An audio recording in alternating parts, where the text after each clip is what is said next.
Match day 35 of our magical Master League sees us with a 1-0 victory against the Arsenal. Not 1-0 to the Arsenal, 1-0 to the Leeds United at Elland Road. Pause and peruse the other results at your leisure, obviously, and we'll get to the goal of the game, and it's De La Vega played through just in front of that big space there, and he's able to curl in a long-range drive past the keeper. We've seen him do that before. Takes a pass outside the D, left-hand side, and curled across into the far corner of the goal as he looks at it. Keeper's got absolutely no chance. Big space to run into, invited to shoot. Doesn't need asking twice. Back of the net, get in. And then as bodies tumble to the floor and the pass is made, the referee calls time on that. Arsenal players unhappy there, but they go away with nothing. Leeds United take the 3 points in the rain, in the West Yorkshire rain, and deservedly so. Arsenal might have shaded the possession, but it was Leeds with a shot count. They carried the goal threat and got the goal. And there is a look at the table. We have run away with it completely. And then we get to the semi-finals of the European Cup first leg. So we're drawn at home to Real Madrid. And this was quite the high-scoring game. 3 apiece it finished. Quite a European night at Elland Road, and one that I wasn't entirely happy with. Aguila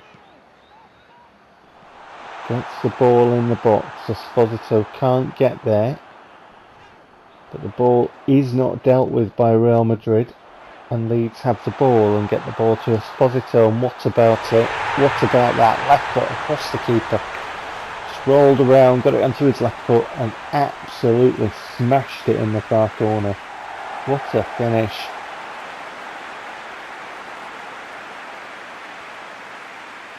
A couple of defenders around him made never no mind did it, just get the left foot on it and put it past the keeper with some aplomb. What a finish.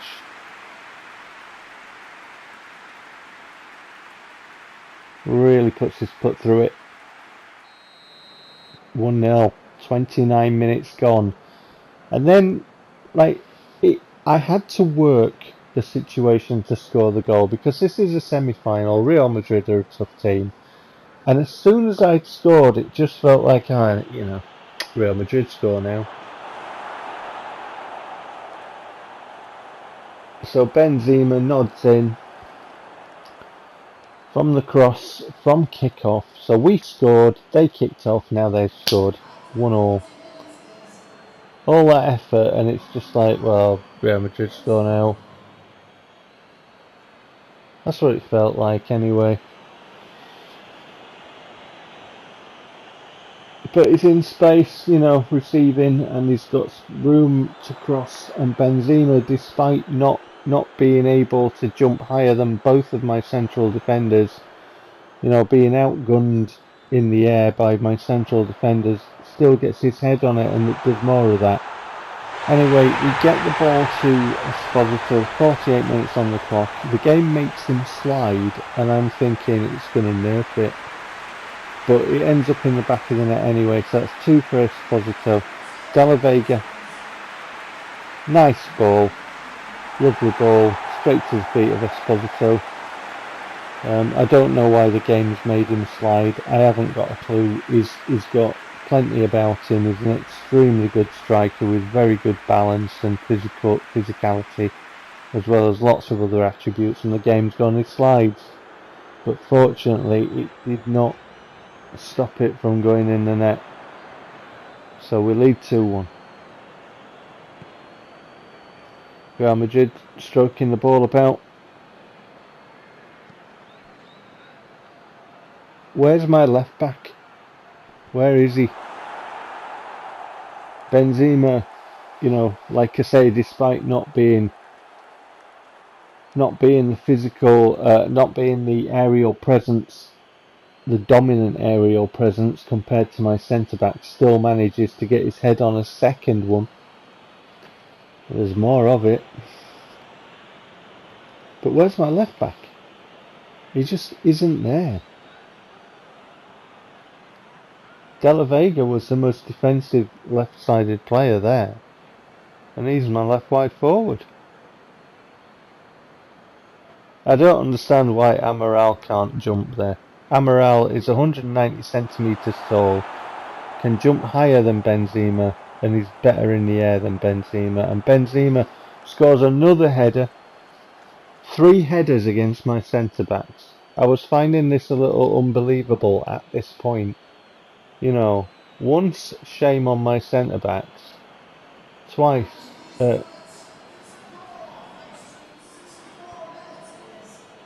can't remember the saying. But yeah, it's not good.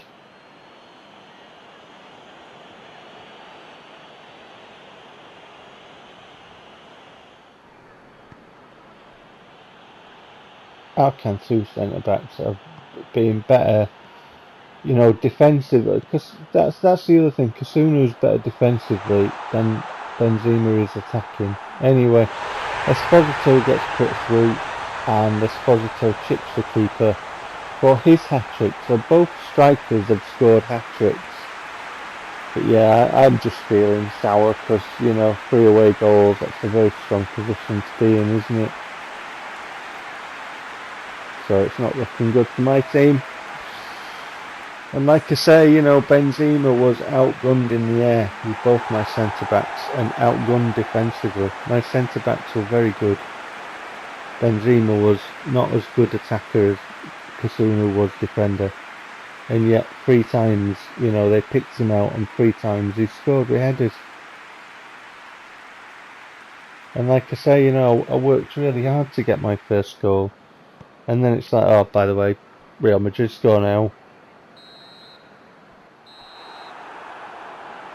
It felt scripted. If you couldn't tell from my, you know, what I'm saying, it really felt scripted. I was very frustrated after that one, but it ended 3-3. You know, what can you do? Benzema apparently man of the match, and he'd have to be, outperforming my centre-backs like that, even though statistically he couldn't. Wow.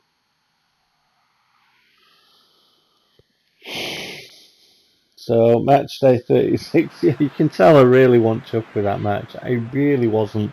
This is another game I was not chuffed with. Southampton were extremely aggressive and they took yellow cards. What about this for a pass? What about that for a pass and a finish?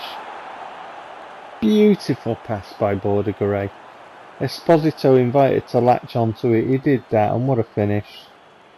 So I was really happy with that. This game was very tough. It really was tough.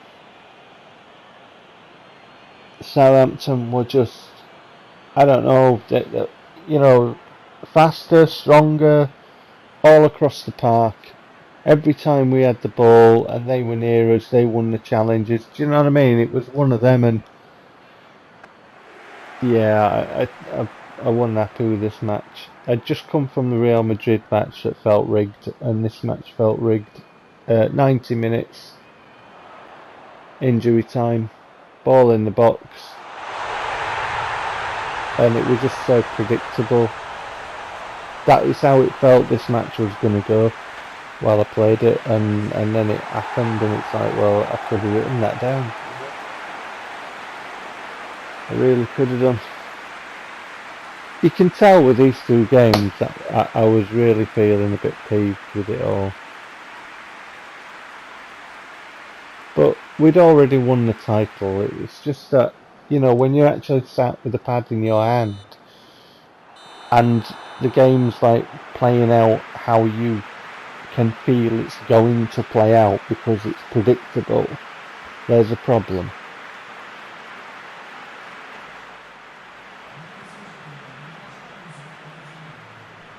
Yeah, we dominated the possession, we dominated the shot count, and still it played out as it felt like it would. So we got to the semi-finals of the European competition again, and the first game I was very disappointed, and this happened early on. So Real Madrid just caught napping at the back. Almendra gets in there and chips the keeper very early on. This match was really strange. Like, when I played it, it's like, because I don't have the music on for the stadium or anything, because obviously I upload it to YouTube, but the atmosphere for this game I would have expected to be more electric, and it was very absent.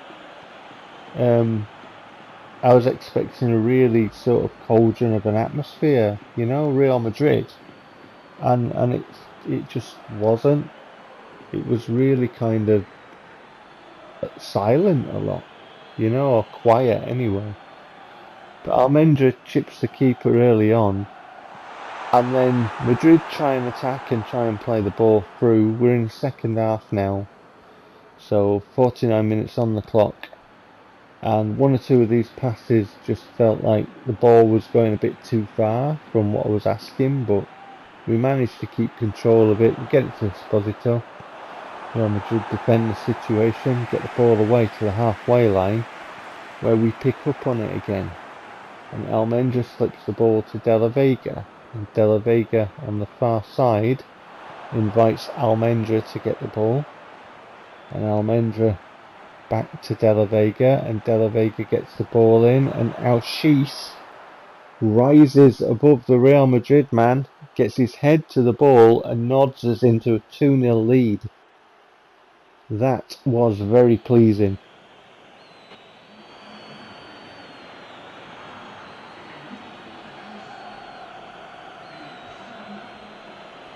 The ball in by De La Vega, and Alshis does really well to get up above.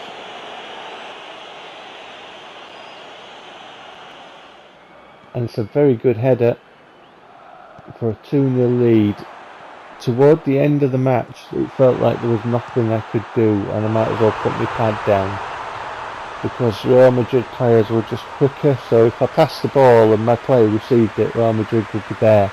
And every Real Madrid player was just brilliant in the challenges and won the ball first time. And the ball just kept coming back at me, and there was like nothing I could do. And it was just like, toward the end of the game, it was like Pez was saying, right, you're playing Real Madrid, it's an important game, so therefore they're going to have lots of chances. But it was just like, you know, I had a pad in my hand, and it just felt pointless having it, because it just felt like there was, no I could do. So anyway, Madrid having pressure right toward the end of the game, but we managed to not concede, and we won. So we are through to the final of the European Cup. So a moaning mini in that episode I was. I'll see you for the next one. Take care.